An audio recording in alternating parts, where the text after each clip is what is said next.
So it's not all true crime, allegations of the paranormal, and very, very spooky stuff here on Stuff They Don't Want You to Know. In fact, sometimes we get pretty granular, and I cannot remember how this one came about, but I think we had an off-air conversation, as we often do, about things that bugged our paranoid minds, like free Wi-Fi. Yeah, like, when we're at the airport, we just it says like, we're looking at the networks available. It goes, airport Wi-Fi, definitely legit and free. Log on now. Yes, exactly. I want to say this came up due to reporting surrounding the Olympics and the Olympic Games.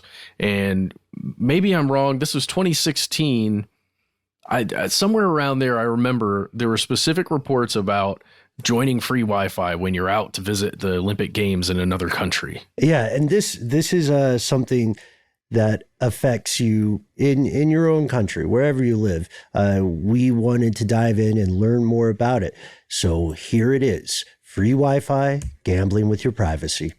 From UFOs to psychic powers and government conspiracies, history is riddled with unexplained events. You can turn back now or learn the stuff they don't want you to know.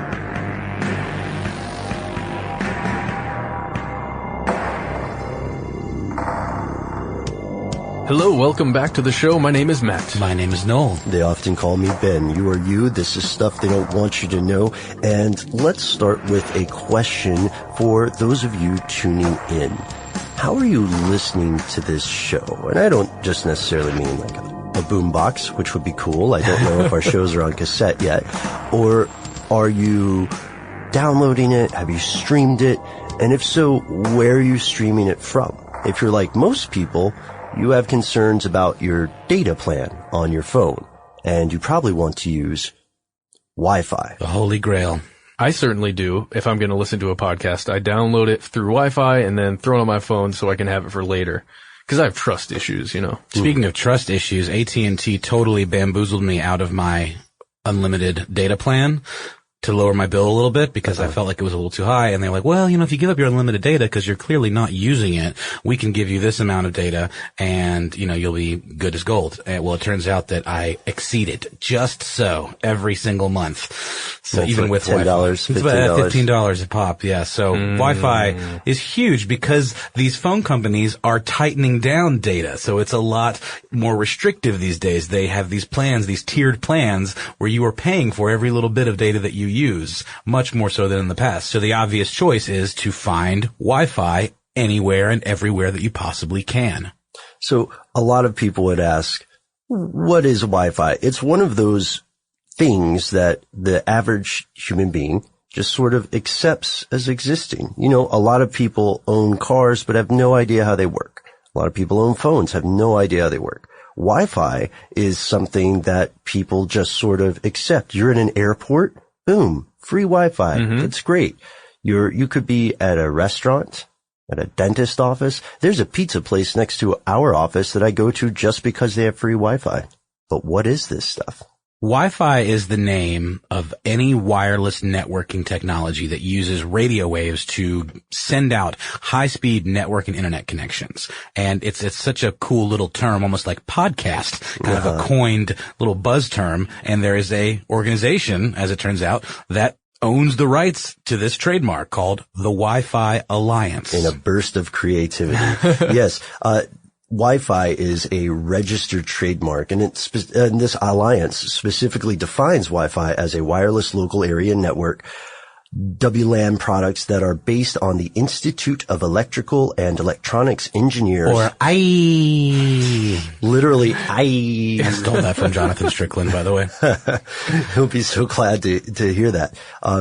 Their standards are 802.11. The greatest thing about Wi-Fi is that you no longer have to plug in a giant Ethernet cable to get access to that beautiful, sweet, sweet internet with all the things that you love, all the podcasts and videos and everything you do on there.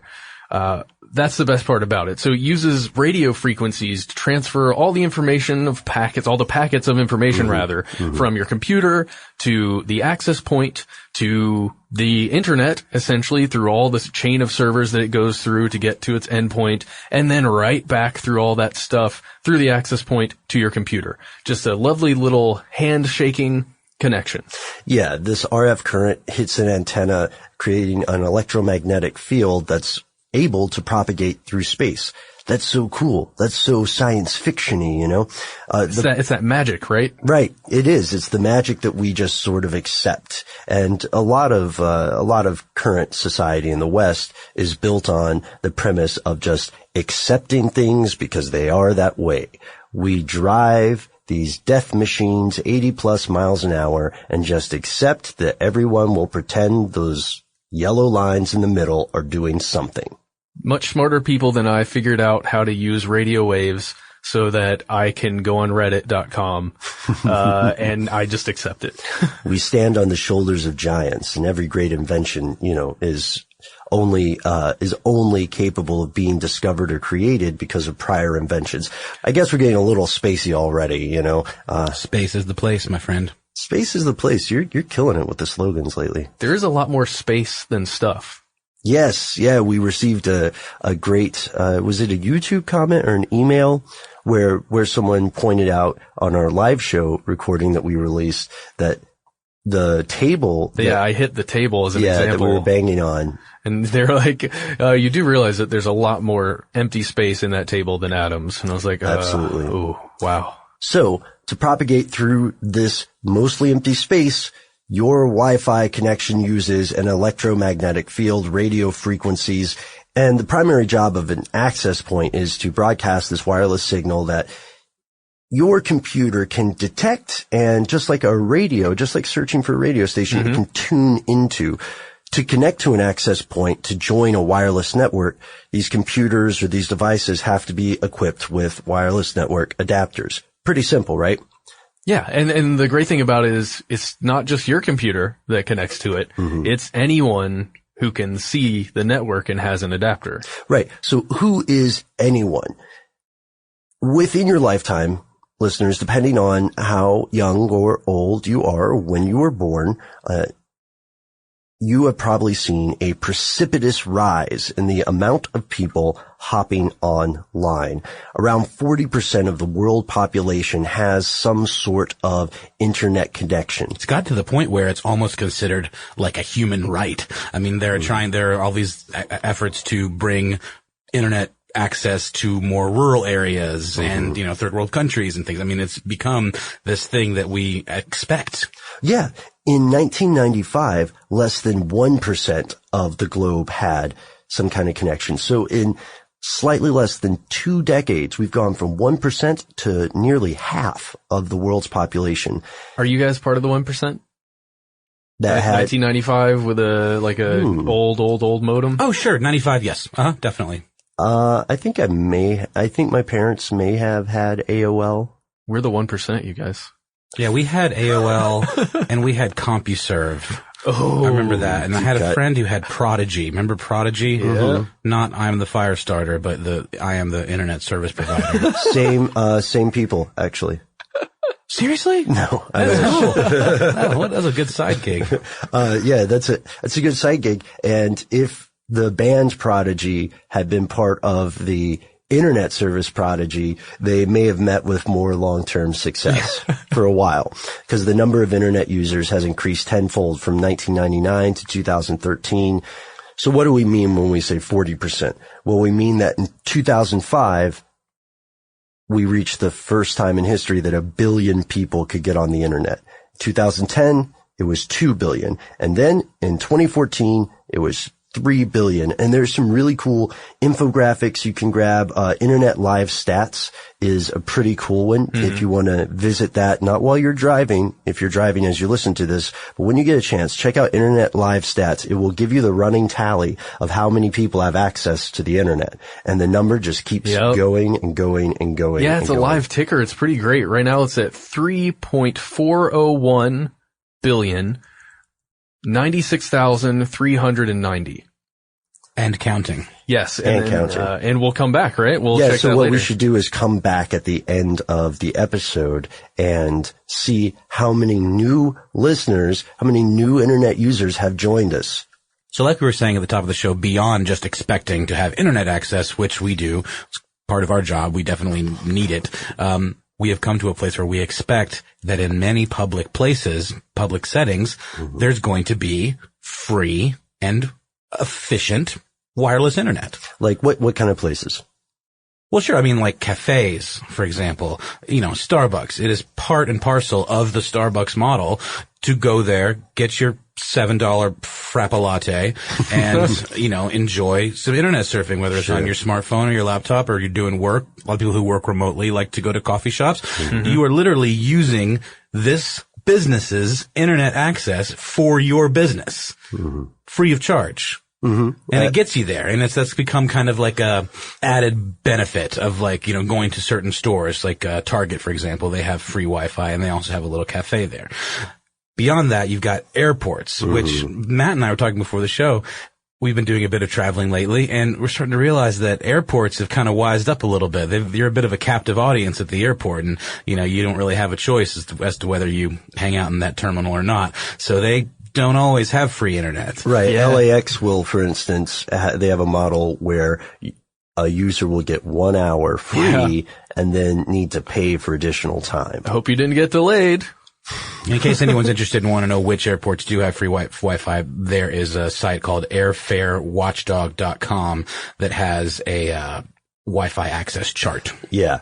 So that you don't get stuck out there. But you know what? We don't always have to be connected. I'm just going to say you can bring a book. Yeah. Hotels, though. Hotels want you to have a pleasant stay. They want everything to be just so. You're paying out the nose for a hotel room. You're going to get decent internet access as part of your stay. Theoretically. Unless you're in Elberton, Georgia.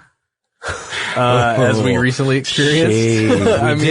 The access was there. It was there. It was just snail's pace. It was like dial-up speed, but that's neither here nor there. Well, I was going to say just a quick story. All right. We had a MiFi, one of these little access points to use wireless, data, like through Verizon or another service like this. And that was 10 times faster? Easily. To be fair, those little boxes do kind of kick. But then we've got other places like museums, aquariums, hospitals, libraries. More and more we're having outdoor access that's even provided by cities. So let's do a hypothetical situation. Let's say, Matt, you're going to be our main character, and Noel and I are going to tell the story of what happened to you. Let's say, let's begin it this way. One day, one afternoon, a traveler named Matt Frederick arrives at the Colorado airport, and he just sits down in one of the terminals you mentioned earlier. Noel, do you remember specifically what he was doing? Oh, sure. He had a little time to kill. He wanted to maybe catch up on his social media, look at his stock tickers, maybe check his bank account info, make sure that his cash flow was good for the sweet trip that he was about to go on. And he got his frappa latte. In hand, laptop in lap, like you do. Opens it up. Bam. Pay dirt. You know what's interesting here for our traveler is that he notices there are several free Wi-Fi points. 2 of them say free public Wi-Fi. One of them says just airport Wi-Fi. Looks good. Let's click on this one. And that's how they get his bank account information. That's how they get his login for Twitter, for Facebook, for, let's see, what else are you on? My E-Trade account. E-Trade, yeah. Farmers Only. Yeah. And, whatever else. And it's because there's this illusion of safety. And it's the same illusion of safety that we find when people are driving at high speeds on the highway, right? In traffic. The convenience of Wi-Fi, just like the convenience of driving on an interstate, often leads us to mistakenly believe that it's got to be safe. Everybody else is doing it, right? There are certain rules you have to follow, and everyone's following them. That's because we live in a society that teaches us if you're in a public place and there are multiple people doing something, then you are somehow safe. But that is also the exact reason a hacker would choose a terminal at the Denver airport to set up something that just says airport Wi-Fi. or free Wi-Fi. I haven't checked the chart and all, but it's quite possible that all three of those points are just separate hackers. Yeah, it's a perfect hunting ground. And they're like, we need Matt Frederick's Twitter. Yeah. Think of the change we could affect. Yeah. I wish I had a Twitter, so that would make sense. Yeah. I'm going to start one for this. You're going to start one for this episode. So, we had talked at the top of the show about Mr. Robot, who's working with us on this episode. Mm-hmm. And one thing that is really cool, you guys were hip to Mr. Robot before I was, but in the very first episode, as a mild spoiler alert, we see an example of Wi-Fi gone wrong. If you have not watched the first episode of Mr. Robot Season 1, the pilot episode, go and check it out before you listen to this. If you've seen it, then here we go. Oh, wait. If you haven't seen it, go ahead. We'll wait. Okay, you're back? They're awesome. Back. So at some point in the past, the main character that we identify with in Mr. Robot, Elliot, he notices that there's this free Wi-Fi at this place called Ron's Coffee. That seems to be a large chain of coffee shops that exist in his world, his immediate vicinity. And this Wi-Fi is great. Oh man, it is so good. It's fast. In fact, let's hear a little clip. Can I help you with something? I like coming here because your Wi-Fi was fast. I mean, you're one of the few spots that has a fiber connection with gigabit speed. It's good. It's so good, it scratched that part of my mind, part that doesn't allow good to exist without condition. So I started intercepting all the traffic on your network. That's when I noticed something strange. That's when I decided to hack you. I know you run a website called Plato's Boys. Pardon me? You're using Tor networking to keep the servers anonymous. You made it really hard for anyone to see it, but I saw it. The onion routing protocol, it's not as anonymous as you think it is. Whoever's in control of the exit nodes is also in control of the traffic, which makes me the one in control. And you see, Elliot discovers that the owner hosts a massive porn site, the worst kind, from a server in a cafe, and he thinks that he's hiding this because he's using something that we've talked about before, Tor, the onion router. The onion routing protocol, like you said, Ben, something we discussed before. It's got some weird ties, and I think we'll get into it a little later on exactly how it functions. But it's supposedly, or it's meant to anonymize traffic, internet traffic. Yes, but a little known fact about Tor for a lot of people who assume that it is safe. When we did our stuff on the Silk Road, we learned that Tor was originally created by the U.S. government. Yes. And there are a set of servers, amongst the onion router that are the endpoint, the last server in the chain. Right. The exit nodes. They are referred to as exit nodes.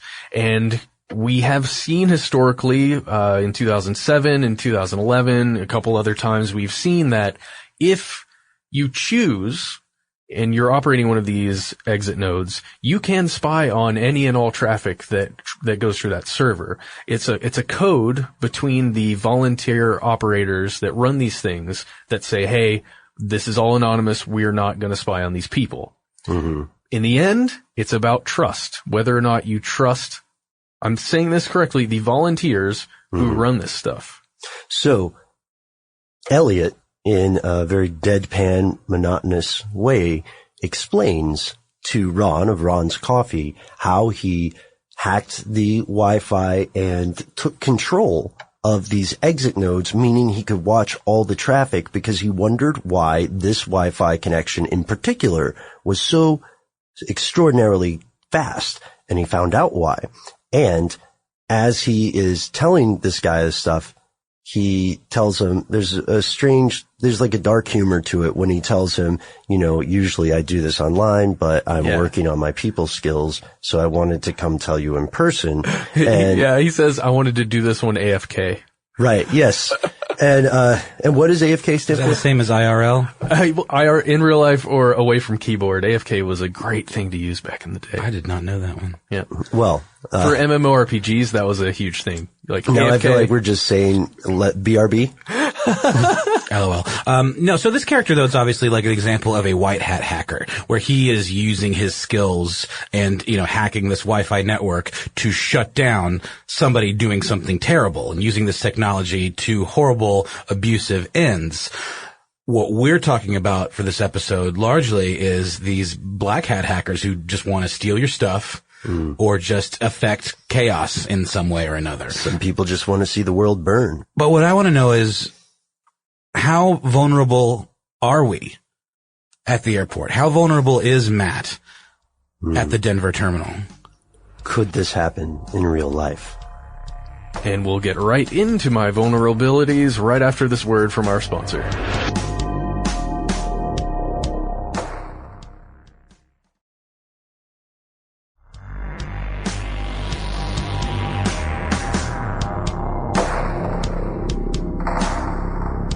Here's where it gets crazy. The answer is absolutely yes. This could happen in real life. Absolutely yes. We are as vulnerable as we allow ourselves to be. Yeah, the same things, as we said, that make free Wi-Fi so convenient also make it potentially, and in many cases likely, dangerous. The most specific thing is that no authentication is needed. Your computer just says, hey, can I ride this crazy internet train with you? And the access point says, oh yeah, hop on. There's room for everyone. Yes. And everyone includes people who are interested in taking your stuff, your personal information, any other kind of info that you're sending across that signal. Compromising photographs, for instance. Yeah. Little text or chat messages you're having, anything like that. Yeah. So there are dangers for our hypothetical traveler who happens to be named Matt Frederick. We outlined a couple places he went to, so they have access to his personal information, but it doesn't stop there. They can also install a thing that will follow him like a shadow, and it will see what he does when the hacker's not around. Even log his keystrokes. I mean, there are any number of little, wormy type things that can be installed remotely on someone's machine that can capture all kinds of input. It can hijack the camera. I mean, it's sort of all bets are off. And depending on the security, the network itself can be subverted. Yeah. So that the airport Wi-Fi 1, that is the actual connection that the Colorado airport has set up, could then be malicious or dangerous. If I was going to be that hacker, I would name mine, "This is the real airport Wi-Fi." Yeah. Yeah. I would name mine Super OK Fun Time Free Beer. What could go wrong? But, with emphasis on free beer. Okay. So there's another issue that happens that this reminds me of, and that's ATM skimming. Oh. Because it works in a similar way. If someone is skimming an ATM, what they're doing is installing a very small piece of hardware, usually something that looks legit, that still allows you to interface with the bank or even at a gas station, and it allows you to buy gas, to access your banking information, pull cash out, make a deposit, etc. But it sets a middleman between it so that it's also capturing your information. And they leave these things on, and they come back and they scoop it out, and you don't know until you become a victim of identity theft. These attacks are more common than you might think because the price of the technology is going down. The software is available to anyone who wants to find it, and there are more and more people who have these skill sets. So what type of threats are we talking about? Who is out there trying to take over Matt Frederick's life at the Denver airport? Well, I have identified a couple of my potential assailants here, and I've given them maybe some names that aren't official, but I'm going to call them some things. The first one would be sniffers. Just looking around, what is that? What's that over there? Reminds me of just kind of a dog that's going around the airport just trying to see what everything is, giving a little sniff. Is this worth my time over here? Yeah. Is that some old pizza or maybe some banking information? these people will use some kind of application, or a program that they would just run from their computer that then connects up to the access point. And they're going to capture, as much of the traffic as they want. You can break it down sometimes depending on the application, or you can just gather everything. And it is very disturbing if you just do a cursory search on the internet, like Wi-Fi hacking tools. And the number that shows up, there's lists and lists of, there was like a list of 20 of the best Wi-Fi hacking tools. And they're simple to use. They'll break the security on the Wi-Fi and just let you run amok. Mm-hmm. And then there are other types, right? Like gatherers might be after you. And these people are almost like bounty hunters. So they'll take steps to track your activity for a third party. This is something we talked about earlier in an episode with our buddy Jonathan. Yes, targeted advertising. Yeah, so it can be done in several ways. Having a email address or phone number required to access a server, requiring a share on social media or a similar action where you're required to log in to another site before using the service, or, and this is always a red flag to me, requiring you to download something to access the Wi-Fi. And of course, cookies, which we've talked about before and are not as cool in the internet world as they are in real life. Sweet, sweet cookies. Is that a Cookie Monster? I don't know. What's the other kind? This is delicious sounding too. They're called honeypots. Word to the wise, never, not ever, never, don't, just don't do this thing wherein you connect to an unfamiliar, unlocked Wi-Fi hotspot like Ben's. Not even super okay fun time freebie? Never. Well, no, that's red flaggy, if you ask me. This is it is a complete and utter crapshoot. You are gambling with your privacy, your personal information, because while not every unlocked access point is malicious, every functioning malicious access point is unlocked. It's a trap. That's right. There are a couple of other things here that we should walk through real quick. So we're talking before about data interception, right? Easily captured by eavesdroppers, even within a few hundred feet, and their reach extends further if they have directional antennas. Then, of course, DOS, right? Denial of service. Everyone shares the same unlicensed frequencies, making competition inevitable in populated areas. That's why sometimes if you're at an airport and it's super crowded, you're going to have worse internet access. Crap service. They're clogging up the tubes with all their Wi-Fis. The internet tubes. Because that's how the internet runs. That's right. In tubes.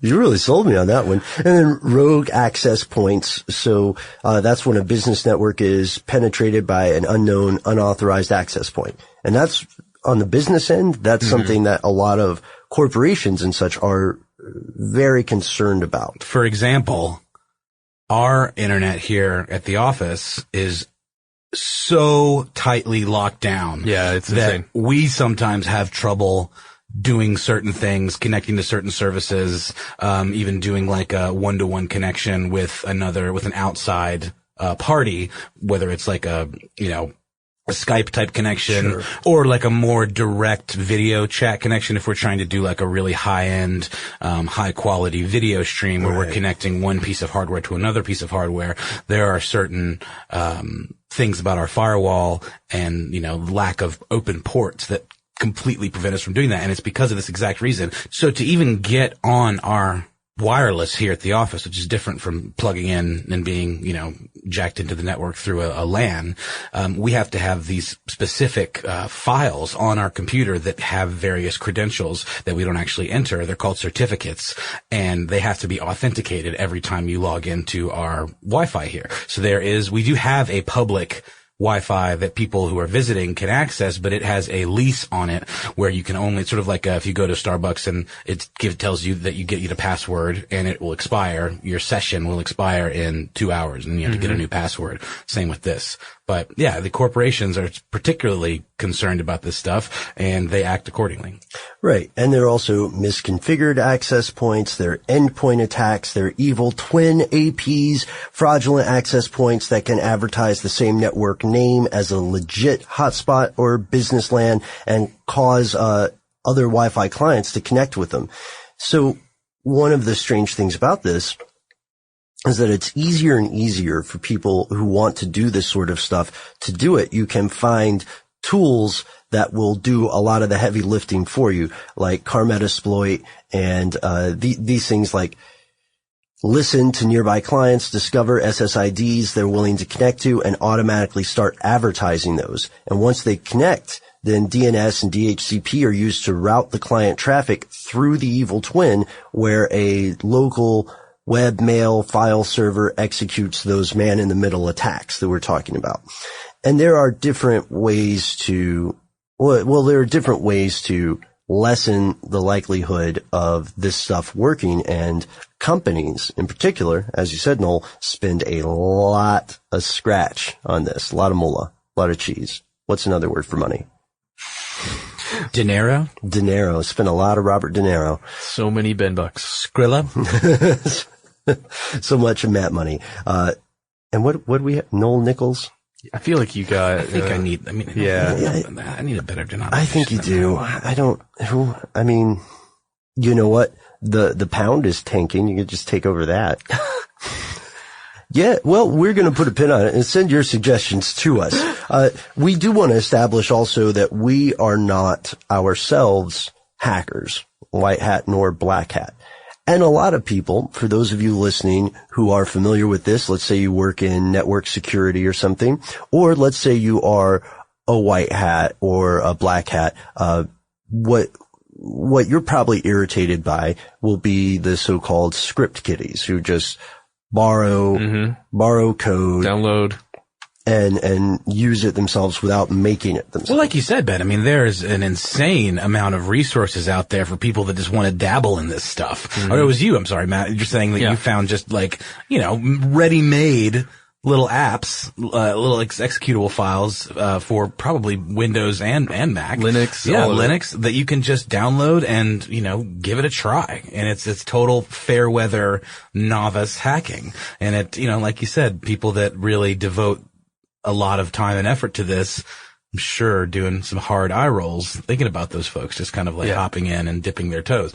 And again, not saying that we support doing this stuff, but there are, as we talked about with the Mr. Robot examples, interesting uses of this technology and of these, of exploiting these vulnerabilities. Mm-hmm. But the point of this show, I think, is to give people information they need to protect themselves from malicious intent.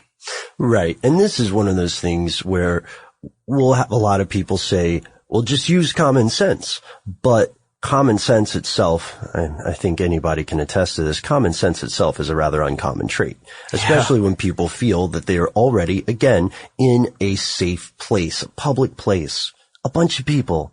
Crime doesn't happen like that. Crime happens in dark alleys, right? Crime happens to other people. Crime happens to other people. Right. So let's face facts. Most of us will continue to use public Wi-Fi either for its convenience or out of necessity. What, if anything, can we do to protect ourselves? The best way to stay safe while you're using a public Wi-Fi network, it's one rule. Don't do anything on there that you wouldn't be comfortable doing with the Pope standing directly behind you and watching your screen. Oh, hello, my son. What is this? What is this? Reddit? What site is it? Yeah, I can explain. This does not look holy. Well, it's not holy. This is a subreddit. It's called Funny. Oh, it's okay then. Yeah. Do you see that? That's a kangaroo. It's funny. Dressed like a person. Bless you. Pretty cool guy. Yeah, that was all right. Okay, to be fair, we have a very accepting Pope right now. But picture perhaps a slightly, more judgmental Pope looking over your shoulder. Or a Pope with a pad and paper just writing down. Nothing worse than a Pope with a pad. Pope with a pad, which was originally the name of our podcast. I'm kidding. But yeah, that's a great point. Assume that everything is public. I would add that, just for the record, the best way to avoid that kind of stuff is to not use it at all. But you'll want to, and sometimes you'll have to.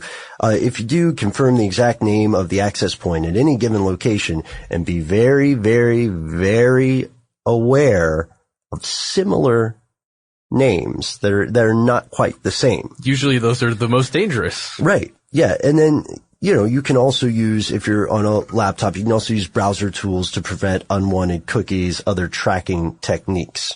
And there's some stuff that's a little more advanced, but worth your time to do as well. Yeah, a big one that's offered now is HTTPS, which is just the hypertext transfer protocol that you know. This is pretty great. There's an extra layer of security when you use HTTPS. There are some browsers like Chrome that have options that will say always use HTTPS. In other words, as the prefix to the URL you're visiting. Type that in. But if you do that, then the protocol is more secure. It uses transport layer security. The previous iteration of this was secure sockets layer. And doing this just adds an extra layer of authentication with your communication. Wow. Some of these words strung together like this, it's pretty fun. Extra communication authentication. Yeah. Authentication of your communication across the nation. Yes. Regardless of mobile device or PC Mac persuasion. Yes, but the great thing about using a browser that says HTTPS always on is that when you're not on a secure site like that, it lets you know and you can get the heck out of there if you want to.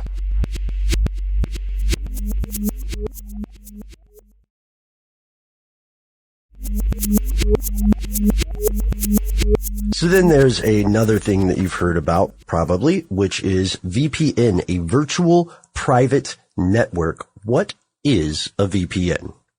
Well, a VPN, virtual private network, can be used in several different ways. And, like Matt, I do not purport to be an expert in all things, all the minutia of these various internet, tools. But what I can tell you is that a VPN essentially reroutes your signal through a third party, more or less. So instead of being a direct connection between you, the wireless network you're connecting to, and the internet being provided, you are sent out and then back in through this third party tool, which is the virtual private network. Using that, you can do several things. For example, if you were using a VPN at home, you might do it to get around certain region restrictions for content, for example. Right. So like if you want to watch a clip on the BBC that is only meant for people in the United Kingdom, you could conceivably use a VPN to make it look like you are in the United Kingdom, and then you can access that content. It will not be restricted to you. You can also use it to anonymize your browsing. So if, for example, if you're, God forbid, downloading torrents or illegal pirated content, we all know that internet service providers get reports of that stuff, and they can ping you for it, and they can send you a letter, a cease and desist, They'll serve you that letter that HBO or whoever sends to them. By using one of these VPNs in this way, you can disguise your IP address. Mm-hmm. A VPN, somewhat, exactly. Nothing's perfect, but a VPN in a public Wi-Fi setting essentially acts as an additional layer of encryption for your data. The thing is, though, like many things, there are free versions and there are pay versions. Mm-hmm. More often than not, the free versions are really just proxies. They don't actually offer the full layer of security that a proper VPN offers. They just reroute your traffic. Your traffic, exactly. And they log everything that you do, all of your browsing habits, and they sell it off to third parties. That's how these free sites support, the work that they're doing. A pay VPN will encrypt your stuff, and they claim, you never know 100%, that they don't store your information, that it is destroyed, that no one has access to it. So those are definitely things to consider. If you're traveling a lot, there's a lot of places you can do some research on. In fact, Gizmodo has a great article called VPNs, What They Do, How They Work, and Why You're Dumb for Not Using One.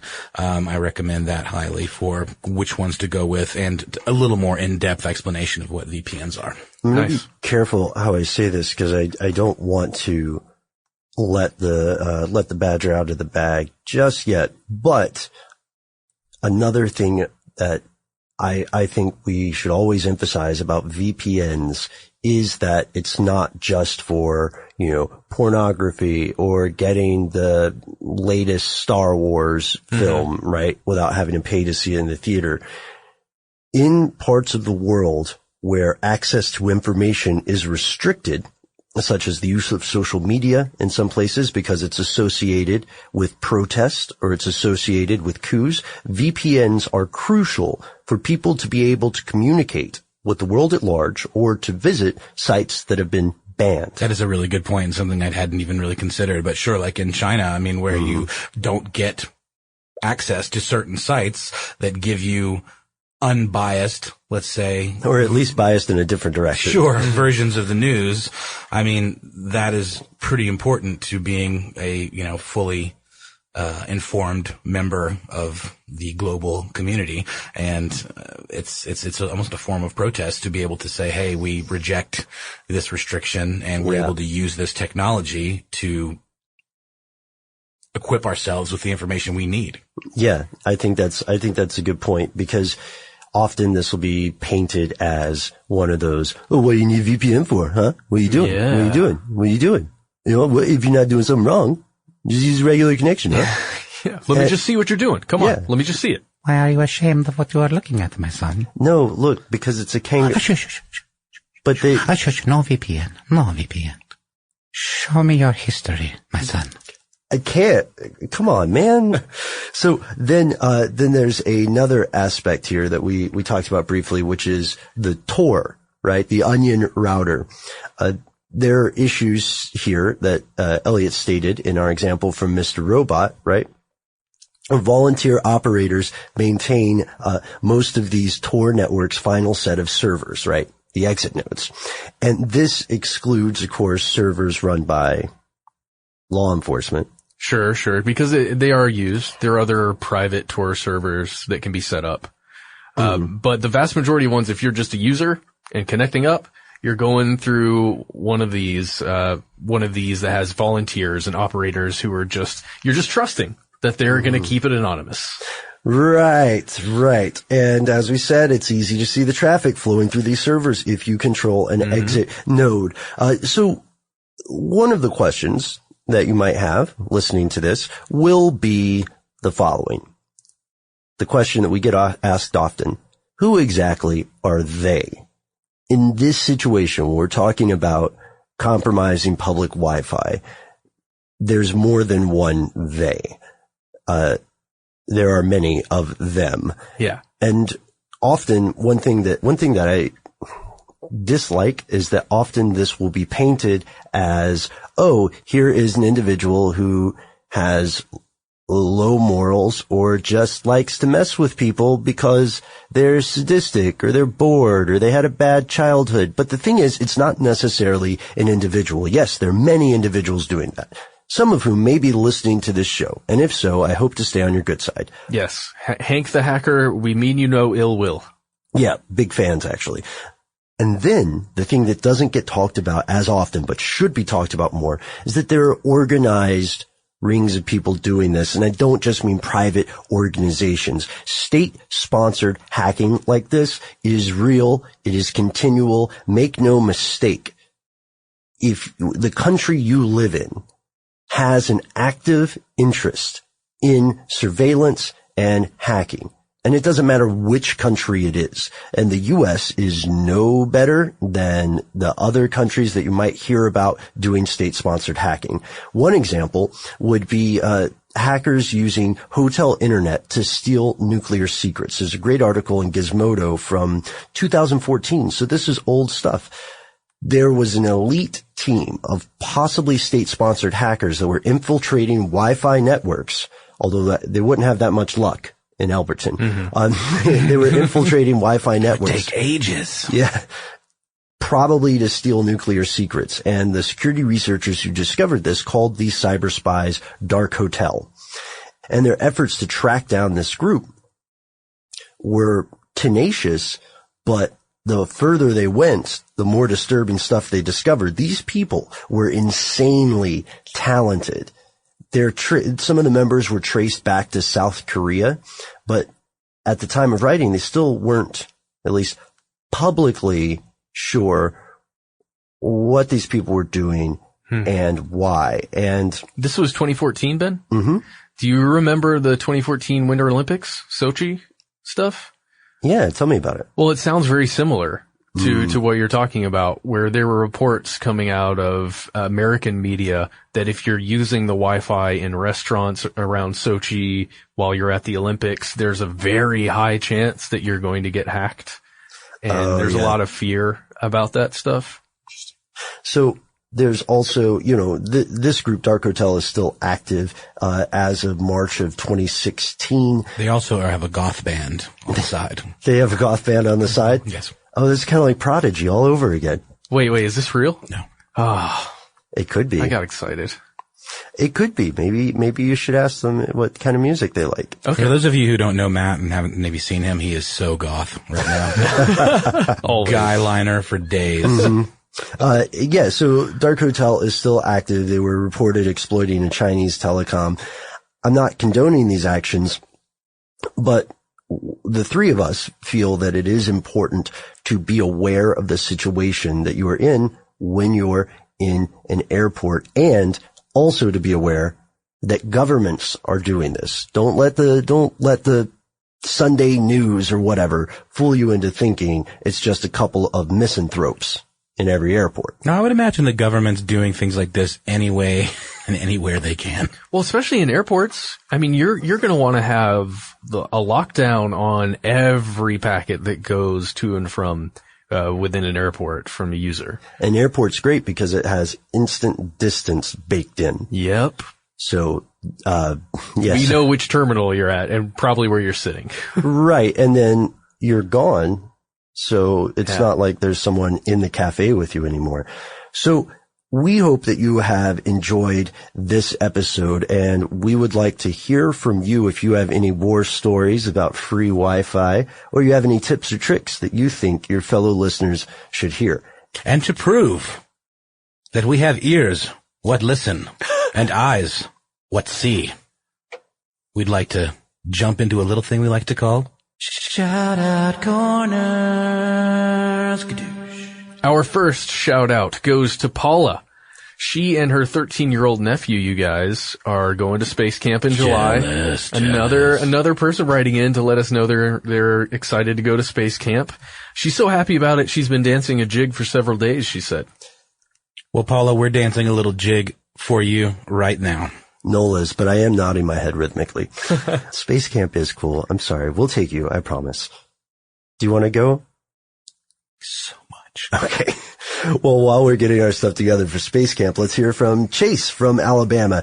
Chase says he doesn't believe in the Illuminati per se, but wants us to further explore the connections between separate groups we've covered in the past. The Bilderbergs, Skull and Bones, Trilateral Commission, central banks, etc. All of which are real and all of which have been accused of doing some shady things. So to take a page from the book of Beyonce and perhaps sum up Chase's position, y'all haters corny talking that Illuminati mess.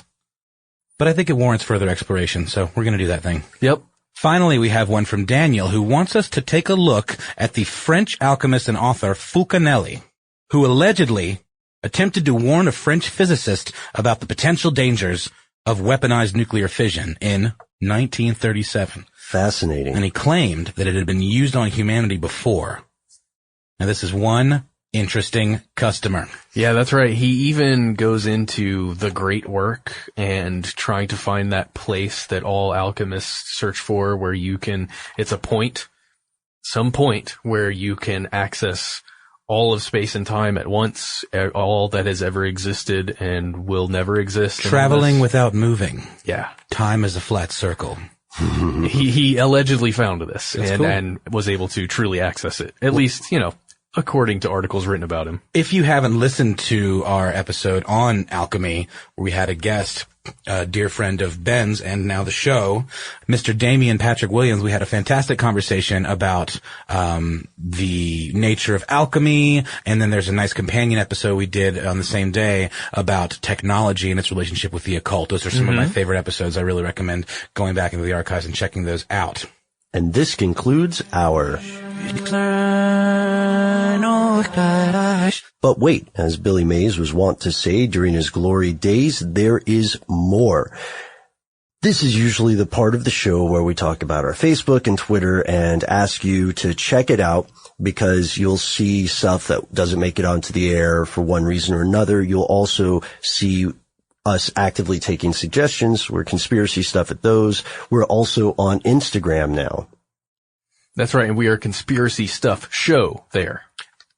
And you guys, we haven't done this before, but we would really appreciate it wherever you listen to the podcast, be it iTunes, Stitcher, we're now on Spotify, we're on Google Play, tons of places you can get it. Leave us a review. I mean, that really helps the algorithm. It helps more people find out about the show. And, you know, it makes us feel good in our hearts. And we need that. Every time we get a review, our boss goes up to this thing he painted on the wall. You know how there are like fundraisers for schools and stuff where they'll have, you know, like a thermometer with the levels of money? Well, ours is the level of likelihood of us being fired. And if it gets to the top, and we've been very close to the top for a while, then boom, we're out of here. So every review ticks us down just a little bit further away from being fired.